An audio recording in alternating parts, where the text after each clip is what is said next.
a forensic analysis of mental mechanisms that lead ordinary citizens to extreme reactions. Introduction: the hidden psychology of political violence. In recent years, democracies worldwide have witnessed a disturbing phenomenon that transcends normal political discourse: the systematic transformation of ordinary, law-abiding citizens into individuals who not only tolerate, but actively celebrate political violence. This isn't about career criminals or extremist organizations. We're examining teachers, doctors, business owners, and students who consider themselves moral, upstanding members of society in their daily lives, yet reveal deeply troubling psychological patterns when confronted with political events.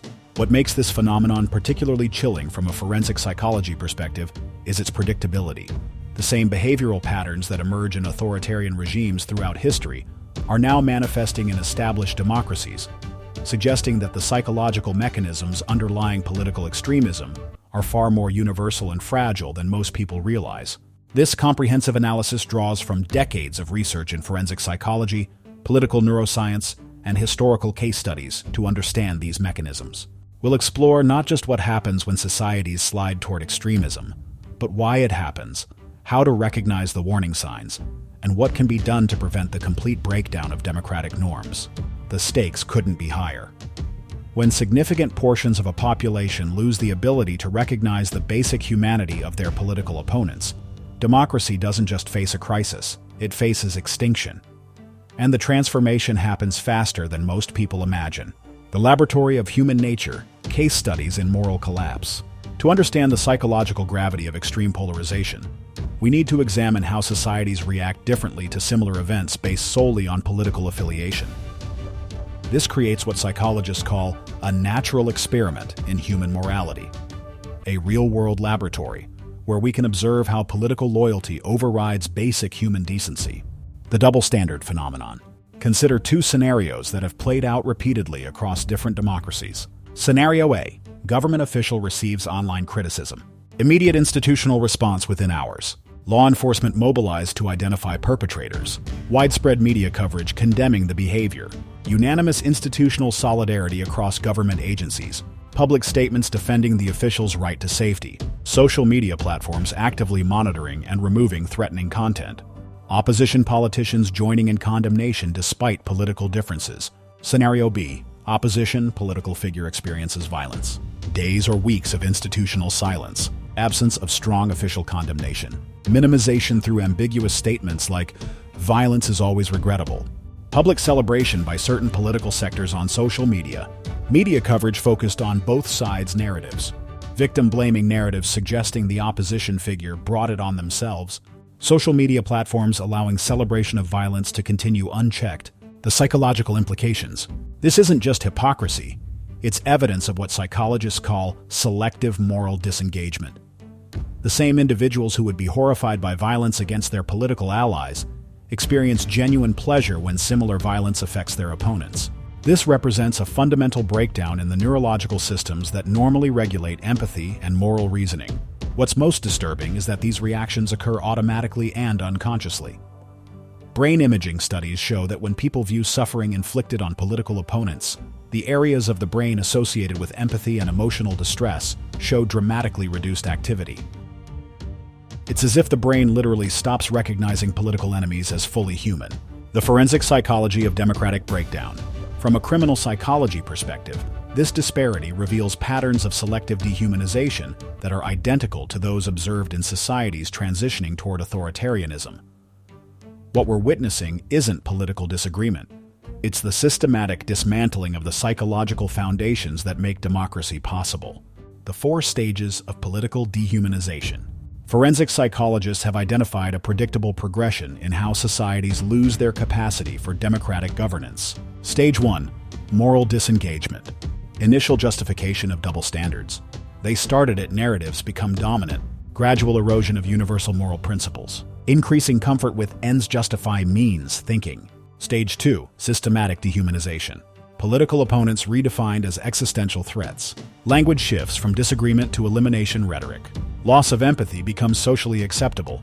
Violence begins to seem not just justified, but necessary. Stage 3. Celebratory cruelty. Public enjoyment of opponents' suffering. Social media amplification of dehumanization. Competitive displays of loyalty through cruelty. Complete moral inversion. Kindness becomes weakness, cruelty becomes strength. Stage 4. Institutional capture. Government agencies weaponized against opponents. Legal system perverted to serve political ends. Media landscape completely polarized. Civil society organizations forced to choose sides. Characteristics of pathological political extremism. Extreme selective empathy. Infinite concern and protection for our side. Active celebration and encouragement regarding harm to the others. Neurological inability to recognize shared humanity in opponents. Automatic emotional responses that bypass rational thought. Complete loss of proportionality and moral judgments. Systematic moral inversion. What would be considered abhorrent in other contexts becomes justice. Violence gets redefined as historical karma or natural consequences. Personal tragedy becomes political ammunition and entertainment. Victim and perpetrator roles completely reversed in public narratives. Religious or moral language weaponized to justify cruelty. Total psychological obedience. Emotional reactions synchronize perfectly with leadership signals. If leaders minimize violence, followers celebrate it. If leaders express outrage, followers become radicalized. Independent moral reasoning completely surrendered. Group identity becomes more important than individual conscience. Addictive outrage cycles. Neurological addiction to anger and righteous indignation. Constant need for new enemies and fresh outrages. Dopamine reward systems hijacked by political conflict. Inability to experience satisfaction or peace. Escalating demands for more extreme positions and actions. The weaponization of silence. How leaders manufacture consent for violence. The power of meaningful silence. One of the most sophisticated and dangerous aspects of political manipulation involves what is deliberately not said. When political leaders maintain strategic silence about tragedies affecting opponents while reacting vigorously and immediately to any criticism or attack on allies, they're engaging in what psychologists call permission-giving behavior. This isn't accidental or lazy leadership. It's a calculated psychological technique that has been documented in every major authoritarian transition in modern history. The silence itself becomes a form of communication, more powerful than direct orders because it maintains plausible deniability while clearly signaling approval to followers. The psychological mechanism of implicit authorization.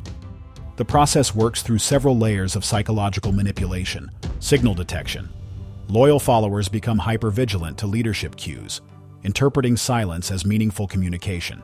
Permission structure. The absence of condemnation is interpreted as implicit approval, or even encouragement. Responsibility diffusion. No direct orders are given, so both leaders and followers can deny intentional coordination. Escalation testing. Each act of violence or celebration that goes unconditioned becomes a precedent for more extreme behavior. Normalization process.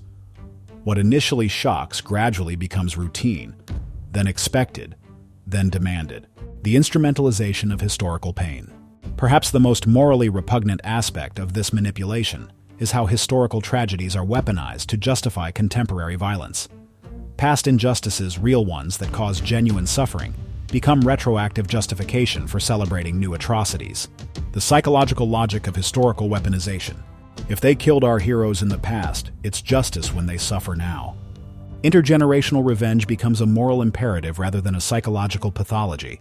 Collective guilt is assigned to individuals who had nothing to do with historical events.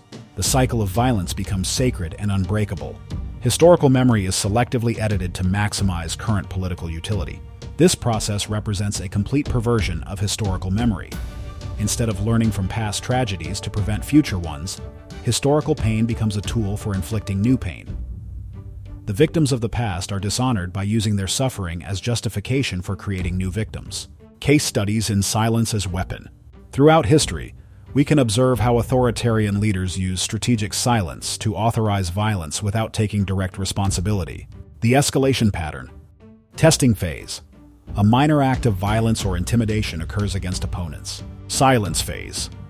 Leadership remains conspicuously quiet, while allies receive immediate protection.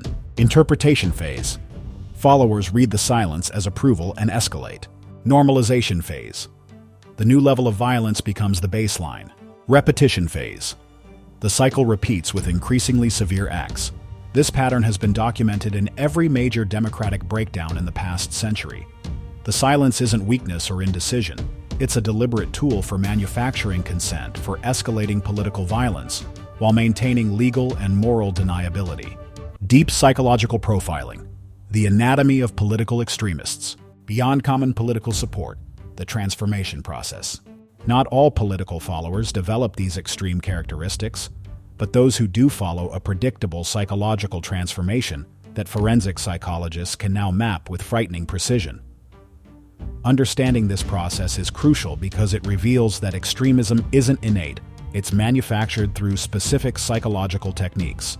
The 7-stage transformation. Initial recruitment phase. Appeal to genuine grievances and legitimate concerns. Gradual introduction to group identity over individual identity. Emotional rewards for increased group loyalty. Subtle introduction of us versus them thinking. Isolation and dependency phase. Information sources gradually narrowed to group-approved channels. Relationships with outside groups discouraged or severed. Psychological dependency on group for validation and meaning. Critical thinking skills systematically undermined. Moral flexibility training phase. Introduction of greater good justifications for questionable acts. Gradual normalization of double standards. Practice in rationalizing increasingly extreme positions. Punishment for expressing doubt or moral qualms.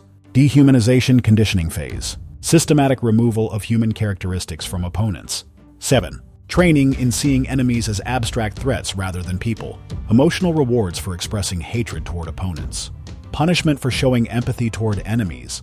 Action preparation phase. Fantasizing about violence against opponents becomes routine.